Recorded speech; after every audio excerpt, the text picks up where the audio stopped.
I love when my house is clean, mostly because of how satisfying it is that I've done the job, but as a side benefit, the way it smells is amazing.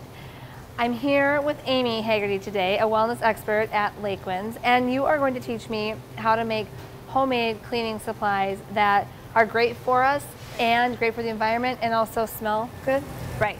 Okay. There's a lot of cleaning recipes out there that can be very complicated and full of a lot of steps, but I find that in my own home, there's only 2 to 3 products that you really need to have a naturally clean home that work really well. That sounds simple. Very simple. I think anybody can do that, right? First, we're going to start off with an all-purpose cleaner. Vinegar is probably the #1 cleaning product I have in my home that I use day to day, that is so multifunctional. It's just any kind of vinegar, or just plain vinegar? White distilled, yes. White distilled vinegar.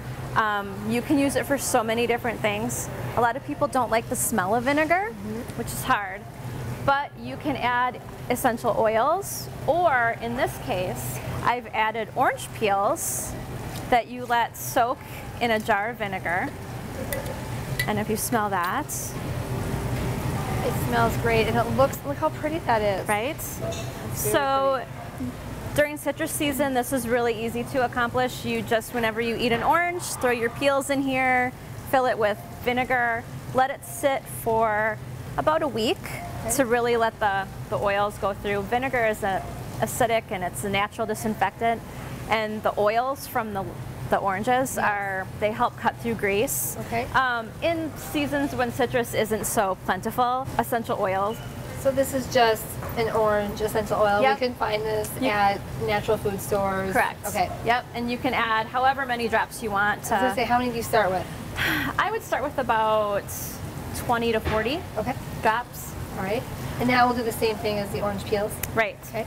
When you use essential oils in cleaning products, you really want to use glass containers. It can be kind of pricey to buy a glass container, so what I find most useful is if you have any 16-ounce old vinegar jars, you can just peel the label off, and you can reuse like any other cleaners you might have around. You can just screw off the sprayer, cut it to the size of your bottle. Cut the straw. Yep, cut this so it fits, and then you have a ready-to-go glass I can't bottle. believe that this fits on. There must be just like a universal thing. So this is, that's easy enough. I could do that. You could do that. Okay. And then we pour this in here. Yep. So you take this funnel, and we're also going to have this because you want to filter out any of the orange peels. And here we go. And here we go. So basically vinegar, which is typically less than $1 a bottle. I mean, oops. Oh, did we overflow? We were excited. We were excited. You could still save that though, right? Like you can still save it? Because you could use some of this and then during a cleaning process and then put more in. Right. And then typically what you want to do to make an all-purpose cleaner is use about half of that and then fill the rest up with water. So then this just screws on and it's going to overflow again. And what would I use this for? I mean, I know you said all-purpose, but could I wash my windows with this? I wouldn't wash windows with this. This is more of countertop cleaner. How about bathroom? Could I clean like my bathroom vanity with it? You can clean your bathroom vanity. One thing you're not going to want to use vinegar on is if you have a stone countertop. Okay. Vinegar is acidic and it will etch any marble, granite. Okay. So this is a basic countertop. Basic countertops. Even just wiping down cupboard doors. Yes. Like wood. Is that okay? Yep. Anything like that? Yep. All right. That seems works easy in enough. everything. Yeah. And it looks, I like when things look nice too. Right. It looks really pretty. And if you want to use it in your bathroom and you're not a fan of citrus, we have tea tree oil and peppermint oil. Peppermint would be nice. Peppermint is really nice smelling. It's also a pest deterrent. This might be nice in the kitchen if you don't have stone countertops to get rid of ants or anything like that. Oh, peppermint is? Yes. Oh, that's a great And then tea tree is also antibacterial, so this might be good for kitchen countertops or in the bathroom, in the shower, stuff like that. That's great. Easy, easy. Okay. Yeah.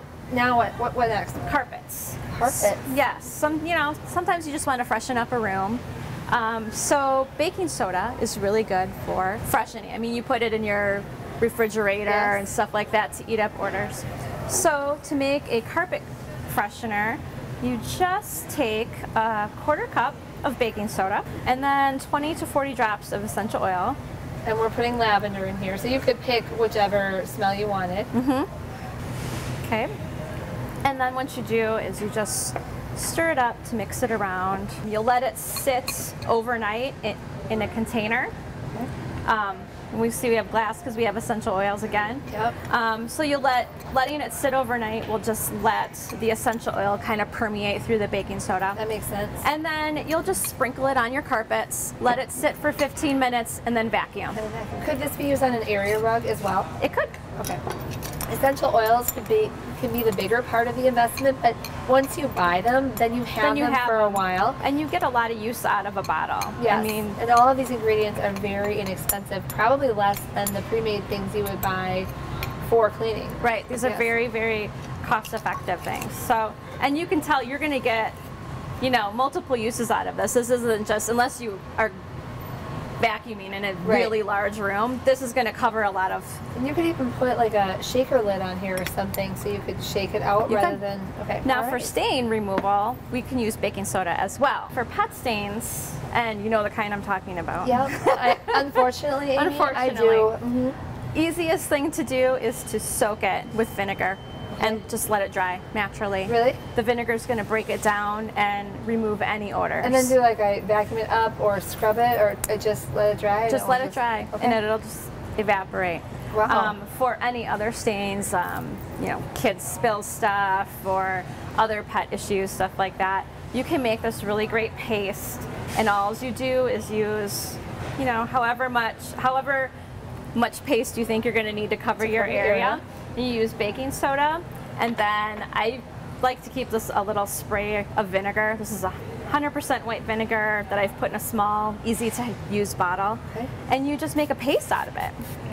So we're using a lot of vinegar, more than we did the essential oil because we are making it sort of, not liquid, but pasty. Pasty, yep. Just apply into a paste. And you can see there's a little reaction there when you do it, because these guys have a chemical reaction when you put them together. I was just thinking there must be a science behind the reasons these things work when put together and the reasons they are effective. It'd be fun to talk about that with kids and have them help you mix things up and then use them around the house. Right, it's a lot of fun. So you get this little paste and you just sort of rub it into your stain. Okay.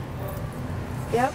Let it dry overnight. It'll kind of break down the stain, and then you vacuum it up next day. All right. And I'm amazed at the stuff I've gotten out of my carpet with that. This has been easy, first of all, informational. I think the cost savings is impressive, and it's as always, it's fun to talk with you, and I hope to come back soon and hear more ideas. Yeah. All right. Thanks, Amy. Thank you.